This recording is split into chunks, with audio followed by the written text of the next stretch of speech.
Clifton, Yes, sir. thank you so much for taking the No problem. time out to speak with me. Welcome to My Muay Thai. I know, as we can see, you're in a hotel somewhere. Where are you? hmm I'm in Long Beach, California. I arrived pretty late last night from Toronto. Some of the team was here already. Some is still coming this weekend, and I had to do some last minute arrangements in Toronto to make sure that I could be here and make everything happen. And this is the Muay Thai Premier League. This is what everyone's talking about.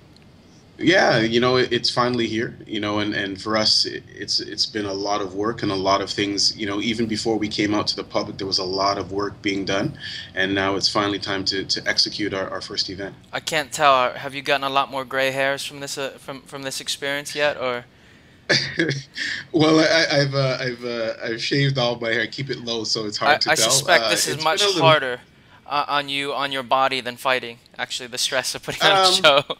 it's challenging. I'm not gonna lie. It's very challenging. It's challenging in a different way. It's challenging because you're in between the fans who you want to give the best opportunity to. You're in between investors who you want to give the best return to, Yep. and then you're in between television networks and trying to make them obviously have faith in the product and then sponsors. So there's a lot of things that in this are depending on relationships with other people.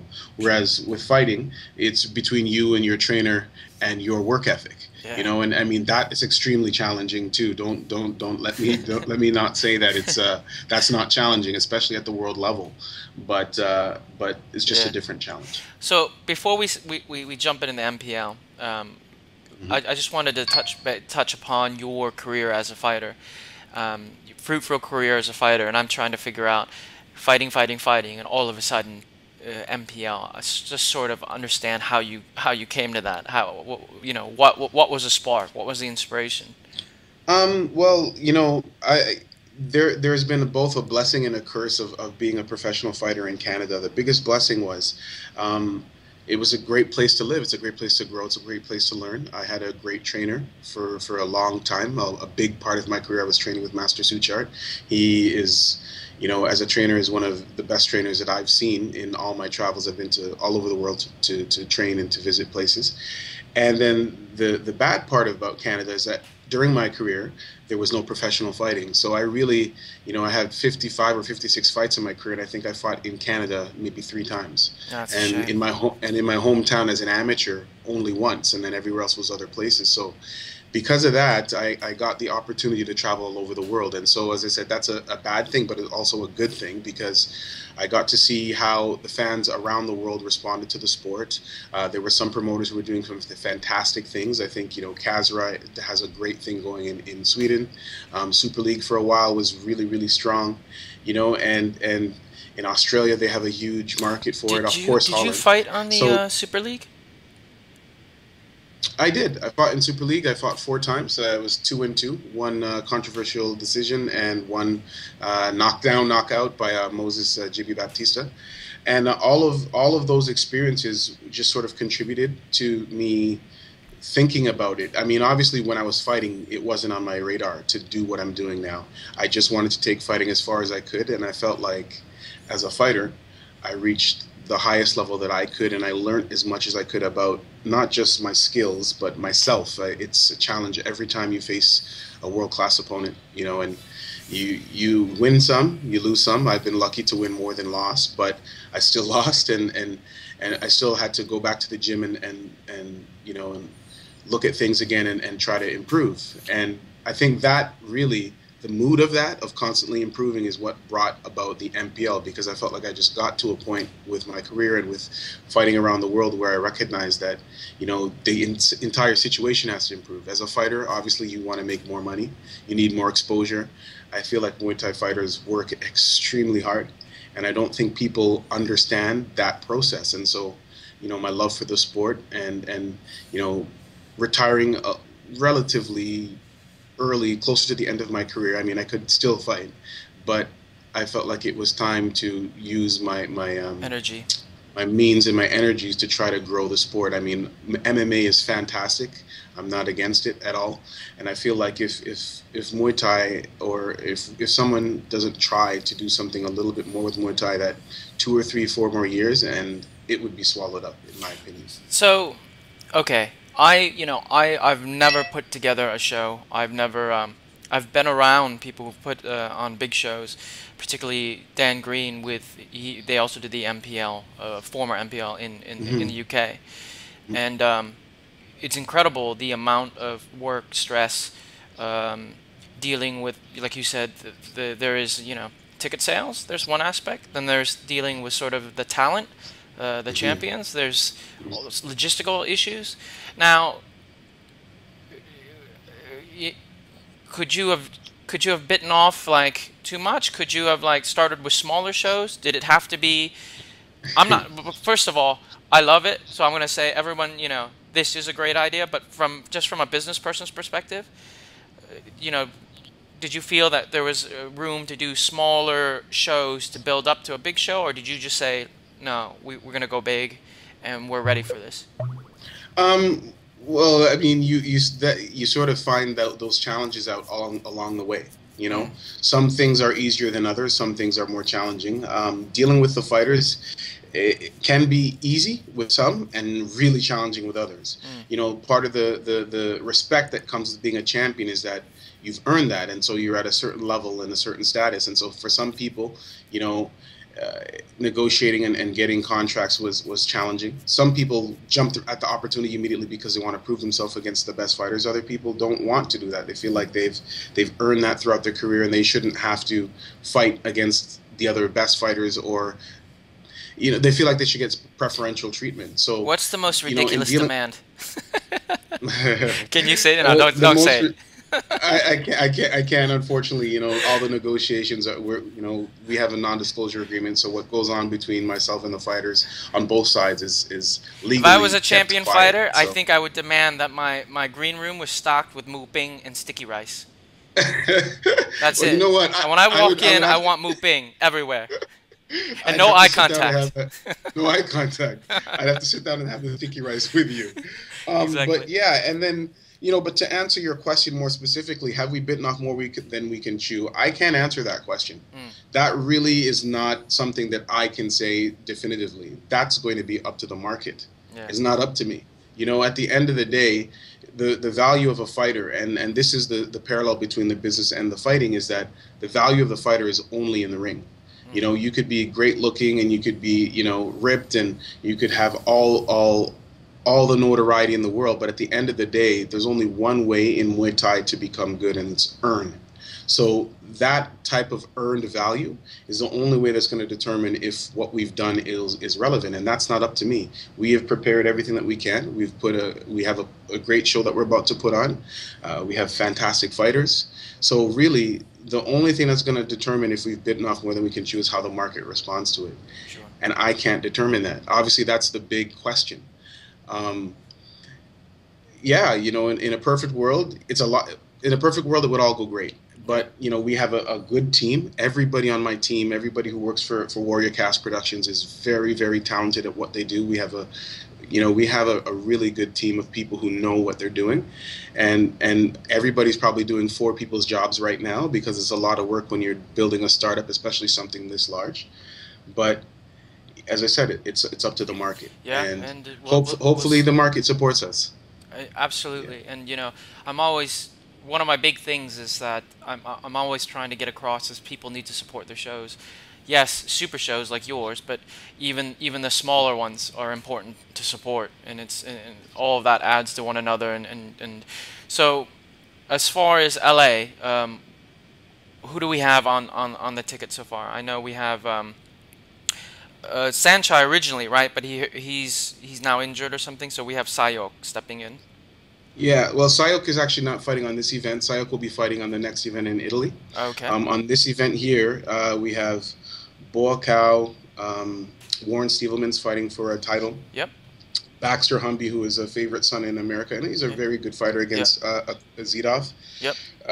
Yotsun Klein Lydon was scheduled to fight, but unfortunately, what people didn't know, Yotsun Klein lost his last fight, but many people didn't know that during that fight or before that fight, he had an injury to his hamstring, and that obviously affected his movement and his ability to kick in his famous horse style of kicking. Yeah. No. And No. It was a good fight though. Yeah, it was a very good fight. I mean, take nothing away from his opponent in Japan, who was all game and took the fight to him. Yeah, But Yod was injured, and he tried as much as he could with physio and with doctors after that fight to prepare himself for this fight. But he had to pull out. We received confirmation of it just a couple days ago from the WMC, from Fairtex Gym, and sure. from Yod's doctor. So we have to reschedule that fight. We'll probably move it to our second date here in LA, which is in January. Then we Same have place? Nathan. Do you think you're gonna be using the same place? I don't know yet. Yeah, yeah, Again, we'll see. I mean, it'll Exactly. be we'll see, we'll see. You know, but it's likely, but we'll see. But you know, Nathan Carnage Corbett, Thomas Ron, Julie Kitchen, Yep. Martina Jindrova, Valentina Shevchenko, Angelique Pitois, Philip Verlinden, you know, Marco Pique, Nikki Holtzkin. These are the world's best fighters. Levin Artem Vachitov, Simon Marcus, who is on a tear. I don't think he's lost in his last 30 fights. You know, and these are all He's a people, as I fellow said. Canadian, isn't he? He's a fellow Canadian. Yeah, we Yeah. used to train in the same gym for a long time, and I've seen him come from being, you know, an amateur to a skilled practitioner. And for me, I'm really proud of him. It's a big opportunity for him. It's going to be a big challenge. You know, the guys in that 82 kilogram division, that used to be the division that I was in. I fought five of them, you know, five of the guys in the league, and I know their quality. You know, Yeah. and that's part of the reason why I reached out to them, because these guys can fight, and I think that for him, you know, he has a great chance to do well, but it's going to be challenging. So Nobody in this league is going to have an easy way. the Nobody. show this next week's show is on what day? It's on Friday. It's a long weekend here, Yep. so we tried to get it on the Fridays before everybody was gone on their Friday. holiday. What time do the doors open? Do you know? The doors open at 6 p.m. Pacific time, and the event begins at 7 p.m. and it Uh, will probably run 2 to 3 hours. okay. And then obviously I'm with this post. I'm going to be putting links to for the tickets. Mhm. That'd be great. When and that okay, that's the inaugural show. What other ones do you guys have cooked up and for the The future? next event is October 8th in Italy, just outside of Venice in Padova. The event after that is November 4th in Amsterdam. Then December 5th, the King's birthday in Thailand. We'll be working with the WMC to put on a big show to I'll go. I'll represent the definitely be King. at the one in Amsterdam because that's the closest to me. So Yeah, that'd be cool for sure. yeah.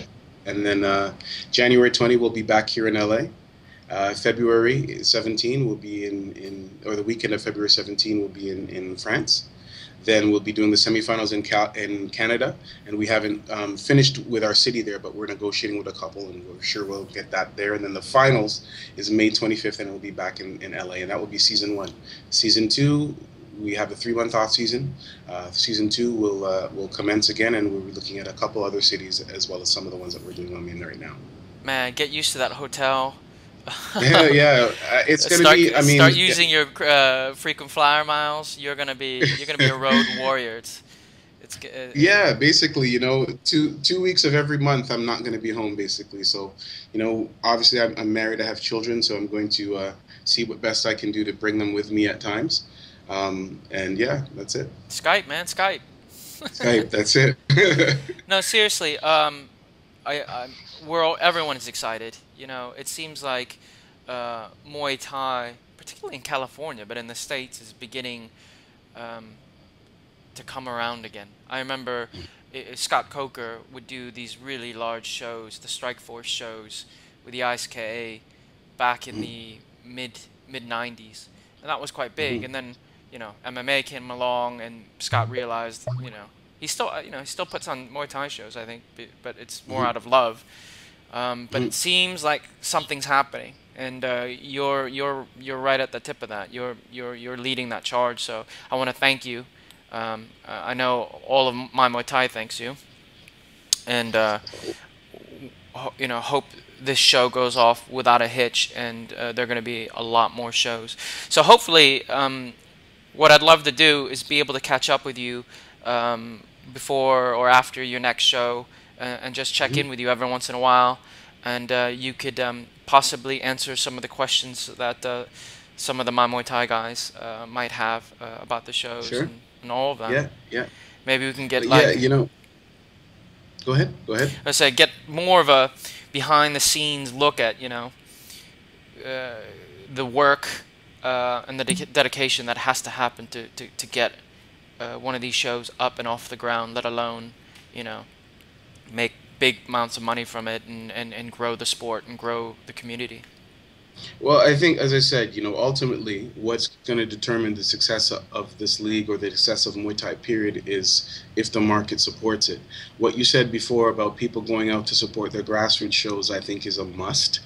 Mm, And I don't think people understand. Like we're not coming out here trying to destroy the market. mm, It's not about dominating the market. What it is if you look at any other professional sport, whether it's Premier League football in Europe, or or the NHL or the and there's a lot of levels of professionals, and there's a lot of levels of players before you get to the professional level. And I think that if there is not something for some of these fighters to aim for, then a fighter who may have talent will fight 2 or 3, 4, 5 times, maybe 15, 20 times, not make enough money, and then just call it a day. And then that person never truly fulfilled that potential. mm, And maybe that person's from your small town, or from Leeds in the UK, or mm, Cornwall in the UK, yeah. and because they don't have the opportunity, they stop their career, and you never hear about a 13-time world champion Julie Kitchen, or a 3-time world champion Leon Harrison, or a one-time and unbelievably talented Jordan Watson. Maybe you don't hear about those people because there's not people supporting the grassroots. There's no one giving them enough reason to go forward. So it's really important to support your athletes and bring them to the next level. And then for us, what we want to do is give that athlete who gets to this level an opportunity to to get exposure, hopefully in the future sponsorship, and make it worthwhile for them so that they can keep performing at the highest level. So I think that the necessity of the league, it is a necessity.